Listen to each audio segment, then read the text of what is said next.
오늘 하나님의 말씀으로 승리하는 귀한 하루 되기를 축복드립니다.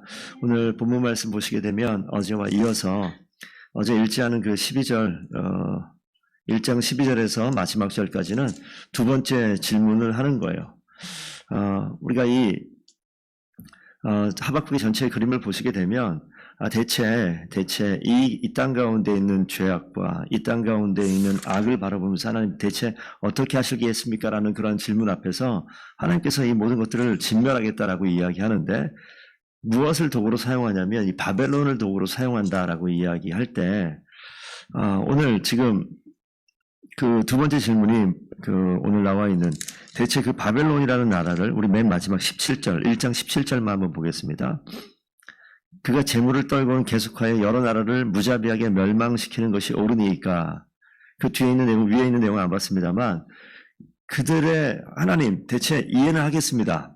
하나님께서 심판하시겠다는 거 알겠는데 대체 거짓된 자들, 악을 행하는 자들, 무자비하게 이 악을 행하는 이 바벨론을 가지고 우리를 멸망한다고요? 이거 말이 안 되는 거 아닙니까? 라는 질문을 하는 거예요. 그 질문 앞에서 하나님께서 하시는 이 대답이 오늘 1절, 2절, 3절에 이 두 부분으로 나눠져 있습니다. 두 부분으로 나눠져 있는데 1절, 2절, 3절 보시게 되면 1절 보면 2절 먼저 볼까요? 여호와께서 내게 대답하시되 너는 이 묵시를 기록하여 판에 명백히 새기며 달려가면서도 읽을 수 있게 하라. 내가 지금 말씀을 너희에게 가르쳐줄 텐데 이거 반드시 꼭 기억하라라고 이야기하는데 이 예언의 말씀은 뭐냐면 정한 때가 반드시 있다. 종말은 속히 이른다. 결코 이 지금 말씀한 이 예언의 것들이 거짓되지 않는다라고 이야기하는 거예요. 대체 이게 언제 그럼 어떻게 됩니까? 하나님께서 이 바벨론마저도 심판하시겠다고 얘기하는데 더딜지라도 기다려라. 반드시 그 일은 이루어진다라고 이야기하는 거예요. 그러면서 4절 한번 보십시오. 보라 그의 마음은 교만하여 그 속에서 정직하지 못하나 이 그의 마음은 이 바벨론을 이야기할 것이고 의인은 그의 믿음으로 말미암아 살리라. 하나님께서 이스라엘 백성 가운데 이 주는 큰 이 그림과 그림은 뭐냐면 하나님이 악인을 심판하심으로 그의 의를 드러내신다는 거예요. 그리고 그의 영광을 인정하는 것이 세상에 가득하게 된다. 중간에 우리 2장 14절에 나오죠. 하나님의 영광을 인정할 수밖에 없게끔 하나님께서 만들어 가십니다. 그래서 이 바벨론이 아무리 득세하고 아무리 큰 힘으로 날려친다 하더라도 온 천하는 여호와 하나님 앞에 잠잠해야 된다는 거예요. 맨 마지막 20절 말씀에 그렇게 나와요. 여호와는 그 성전에 계시니 온 땅은 그 앞에서 잠잠할지어다. 그것은 우상 숭배하는 이 우상과 대비해서 이야기하는 것인데 우상이라고 하는 것들은 나무나 돌로 만든 거 위에 금이나 은이나 씌워가지고 만들어 놓은 거 그 안에 도무지 생기가 없으나 여호와 하나님의 성전, 여호와께서는 성전 그 안에 여호와는 항상 계시니 온 땅은 그 앞에서 잠잠할 것이라고 말씀하잖아요. 여호와 하나님께서 온 땅을 다스리는 것, 여호와의 영광을 인정하는 것이 세상에 가득하게 되게 하신다는 거죠. 이 일들을 보여주기 위해서 악인은 반드시 패망하나 의인은 믿음으로 살겠다라는 걸 보여주시는 겁니다. 그래서 기다리라고 이야기하죠. 그러면서 5가지 방법으로 재앙에 대한 내용을 이제 언급을 하는데 그게 바벨론에 대한 재앙입니다. 그래서 중간에 한번 6절 한번 보십시오. 6절 보시면 세 번째 줄에 화 있을진저 이렇게 나오죠. 화가 있으리로다. 9절 한번 가볼까요? 9절 세 번째 줄 가면 역시 재앙을 피하기 높은 데 깃들이며 자기 집을 위하여 부당한 이익을 취하는 자에게 화 있을진저. 12절에는요. 두 번째 줄에 보면 역시 화 있을진저 나오고 15절 세 번째 줄 가시면 화 있을진저도 나오죠. 19절 보면 두 번째 줄에 일어나라 하는 자에게 화 있을진저. 이게 뭐냐면 하나님께서 이 바벨론에게 진노를 내리는 내용들을 낱낱이 하나하나 구체적으로 지금 기록을 하고 있어요. 그래서 거기 보시면 6절 한번 잠깐 보겠습니다. 화 있을진저 자기 소유 아닌 것을 모으는 자여. 이 누구냐면 이 바벨론을 얘기하는 거예요. 자기 소유 아닌 다른 백성, 이방 백성들 짓밟고 다니면서 악을 행하고 무자비하게 그 일들을 행하는 그들에게 화가 있을진저 언제까지 볼모 잡은 것으로 무겁게 언제까지 이르겠느냐. 볼모 잡은 것으로 무겁게 짐진 자요. 지금 자기가 모든 걸 얻은 것 같지만 이거 다 짐이에요. 그래서 7절 가면 너를 억누른 자들이 갑자기 일어나지 않겠느냐. 너를 괴롭힐 자들이 갑자기 깨어나지 않겠느냐. 하나님께서 이 바벨론을 그냥 이대로 두는 것이 아니라 반드시 응징하겠다. 내가 말하는 것은 속히 이르겠다. 더딜지라도 기다려라. 넌 지금 자꾸 불평불만을 이야기하고 저 악한 것들이 대체 언제까지 저럴 겁니까? 저들을 통해서 우리가 멸망을 당한다고요? 말도 안 되죠. 우리가 어제 읽었던 그 11절 말씀에 그렇게 있어요. 바람같이 급히 몰아서 지나치게 행하여 범죄하리라. 그러니까 이 바벨론들이 지금 자신의 힘만 의지하고 하나님 전혀 무시하고 완전히 범죄하고 죄를 얻은 자들이 돼버린 거예요. 하나님께서 죄를 싫어하신단 말이에요. 그래서 반드시 직면하는데 첫 번째 화이슬진저라고 얘기하면서 그 남은 민족과 남은 자들이 너를 노력하리니 너희가 지금 심은 대로 그대로 얻게 된다는 거예요. 그러니까 여기에서 뒤에 좀만 먼저 더 보겠습니다. 9절 한번 가보시면 어떤 자에게 화가 있느냐. 재앙을 피하기 위해 높은 데 깃들이려 하고 자기 집을 위하여 부당한 이익을 취한 자. 다 바벨론을 이야기하는 거예요. 자기의 집을 위한다는 것은 자기 민족, 자기 나라만을 위해서 부당한 이익을 취한다.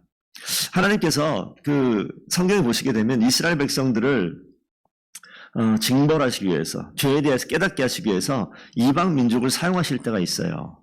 그런데 이방 민족을 사용하시는데 엄청나게 무자비하게 아이의 배를 가르고 뭐 그냥 사람을 죽이는 이런 장면들이 성경에 기록되어 있거든요. 근데 하나님께서 그런 걸 보시면서 이 무자비한 것을 그냥 가만두지 않으세요.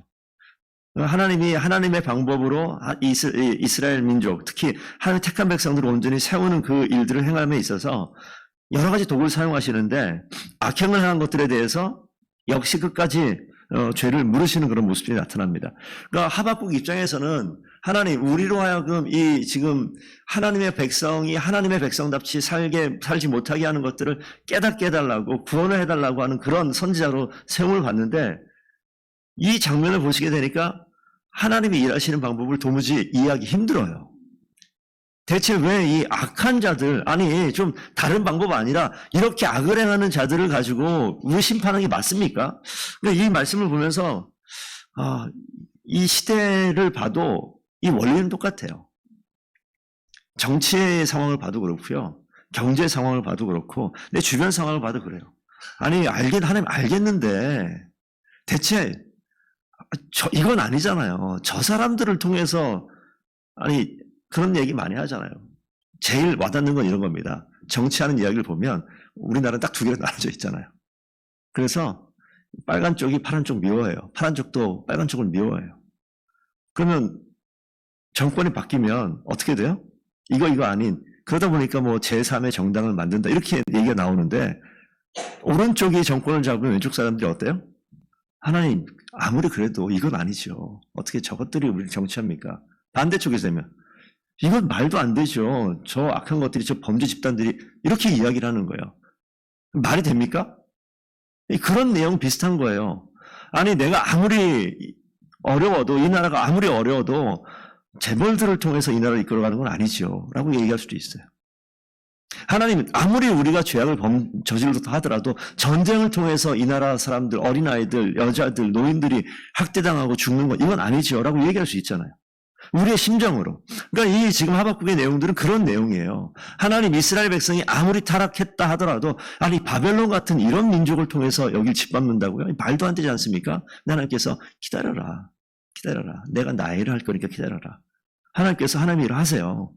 죄악에 대해서 반드시 책임을 물으시는데 이 바벨론은 아니죠 라고 얘기하는데 바벨론을 통해서 그 일을 해버립니다. 그리고 하나님께서 그 다음 뭐라고요? 이 바벨론을 지도에서 역사에서 사라지게 만들어버려요. 우리 지금 알잖아요.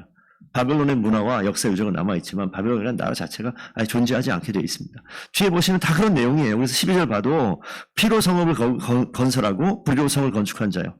그러니까 이들의 한 행동을 지금 계속 낱낱이 언급합니다. 피로 성읍을 건축했다. 원래 성을 건축하면 피로 건축하는 게 아니잖아요. 성을 건축하는 것은 돌로, 흙으로 성을 건축해야 되는 게 맞잖아요. 그런데 이 바벨론은 그렇지 않아요. 다 사람을 죽여가면서 성을 빼앗아가면서 이런 것들에 대해서 하나님께 책임을 묻습니다. 그래서 이 바벨론 민족이, 이 제국이 우리가 역사를 좀 알지만 대제국을 이루어요. 페르시아 제국도 그렇고 바벨론도 그렇고 그리스도 그렇고 대제국을 이룹니다. 그 대제국을 이루어 나가는데 그 가운데 이루어지는 것들이 피를 흘리는 것들, 남의 것들, 자기 이익이 부당한 이익을 취하는 것들 이런 것들이 지금 계속 나오지 않습니까? 그리고 15절 가면 또 그런 내용이 또 나와요. 술을 마시게 해서 자기의 분노를 더하여 그러니까 제정신 아닌 거예요. 취하게 하고 하체를 드러나게 하는 자예요. 뭐 전쟁에서 있을 수 있는 그런 이야기들입니다. 능욕하고 사람을 옷을 벗기고 여자를 겁탈하고 이런 내용들. 그런데 16절 가면 그렇게 한 그대로 할례 받지 아니한 너희 하체도 드러나게 할 것이다. 하나님께서 다 그대로 갚아버리는 거예요. 그런 내용들을 계속 지금 기록하고 있습니다. 그래서 19절 가시게 되면 뭐라고 나오냐면 나무에게 깨라 하며 말하지 못한 돌에게 일어나라 하는 자에게 화 있을진저. 하나님 아닌 다른 것들 우상을 가지고 마치 살아있는 어떤 신과 같이 여겼던 그 바벨론의 모든 것들까지도 다 하나하나 언급하는 거예요. 전쟁 가운데 행한 것들, 부당하게 이익을 취한 것들, 우상을 통하여 하나님 아닌 것을 하나님이라고 이야기한 것들, 그리고 정말 무자비하게 이 민족을 멸망시키고 짓밟아갔던 모든 것들에 대해서 하나님께서 낱낱이 기록합니다. 그러면서 뭐라고 얘기하죠? 정한 때가 반드시 있다. 종말이 속히 올 것이고 더딜지라도 제발 기다리고 있어라. 내가 반드시 응하리라. 그러니까 하나님의 기다림을 이야기할 때 항상 두 가지가 있습니다. 하나는 기다림 끝에는 하나님이 죄악된 자리에서 돌아오게 하라고 기다리는 하나님의 기다림이 있어요. 은혜와 긍휼을 베푸는 기다림이 분명히 있다고요. 그래서 하나님께서 이 이스라엘 백성들을 바라보면서 이 모습을 바라보면서 하나님께서 끝까지 맨 마지막에 보여주시는 건 뭐냐면 물이 바다 덮음같이 여호와의 영광을 인정하는 것이 세상에 가득하리라. 하나님의 하신 일을 보게 하는 거예요. 하나님의 하시는 일을 기다리며 보게 하는 거예요. 그래서 하나님의 영광이 이 땅을 다스리는 것을 보게 하는 거예요. 우리가 이것을 좀 구체적으로 우리 인생에 좀 갖고 와서 봤으면 좋겠습니다. 내 인생 가운데 우리가 우리의 삶에 있어서 가장 중요하게 인정하고 가장 능력 있게 인정하는 것이 뭐죠? 그걸 생각해 봐야 돼요. 시기에 따라 바뀌어요. 내가 가장 소중하게 여기고 가장 내 목숨을 다해서 가장 나의 시간을 다해서 내가 붙들고 있는 것이 무엇인가 생각해 봐야 돼요. 이 하박국은 하나님을 이야기하지만 자신의 방법으로 이 민족이 뒤바뀌는 것을 원했을 거예요. 하나님을 부르지만 머릿속에 자기의 생각을 가지고 하나님이 일하실 것을 기대하는 거예요. 하나님 그래서 바벨론은 아니잖아요.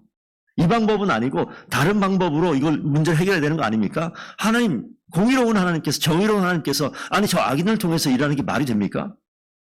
근데 하나님 그렇지 않다고요. 우리의 생각 너머에 계신 하나님. 하나님 나를 제가 잘못한 건 맞아요. 근데 내가 저 사람한테 그런 얘기를 들어야 돼요? 아니 목사님이 저보고 뭐라고 얘기하면 제가 듣겠습니다만 아니 저 집사님 먼저 저한테 뭐라고 하시는 거예요? 이런 이야기. 그렇지가 않아요. 어린 아이에게도 책망을 들을 수도 있어요. 잠잠해야 돼. 하나님의 말씀이고 내 마음의 중심이 건드려지면 내가 잘못하다 들켜버리면 놀라잖아요. 그리고 하지 말아야 될 말을 이야기하기도 하잖아요. 그런 모습 비슷한 거예요. 내 모습을 드러나게 하는 일들이 있어요. 그때 잠잠하시면 돼요. 여호와의 영광을 인정하는 것이 무엇처럼 물이 바다를 덮음같이. 하나님의 영광이 나를 덮어버리면요. 내 모든 감정과 내 모든 생각과 이 모든 것들이 이게 아무것도 아니었구나라는 것을 알게 되어집니다. 하나님이 일하시는 거예요. 하나님이 일하시는 거예요. 그 하나님께서 우리 오늘 2장 20절 말씀에 그렇게 있죠. 오직 여호와는 그 성전에 계시니. 오직 여호와는 그 성전에 계시니. 우리가 지지난주 계속 얘기하면 성전 얘기가 나오는데 성전은 이 당시 얘기하게 되면 하나님께서 그 땅 가운데 허락해 주셨던 성전을 이야기하는 거예요. 이스라엘 민족 가운데 성전이 사라졌어요. 있기는 하나 그 가운데 하나님을 섬기는 것이 없었고 그러다 보니 하나님께 전쟁을 통해서 성전을 아예 없애버렸단 말이에요. 그러니까 여호와는 그 성전에 계신다. 근데 하나님께서 뭐라고 얘기하십니까? 성전을 회복시킨다고 그래요. 그 성전이 뭐라고 말씀드렸죠? 우리예요. 그러니까 여호와는 어디 계십니까? 성전에 계시니 내 안에 계시니 이런 이야기입니다. 그러니까 내 안에 계신 여호와 하나님, 내 안에 지금도 숨쉬고 내 안에 지금도 살아계신 하나님, 내 안에 하나님이 계시다니까요. 성전에 계시니 우리는 뭐예요? 그 앞에서 잠잠할지어다.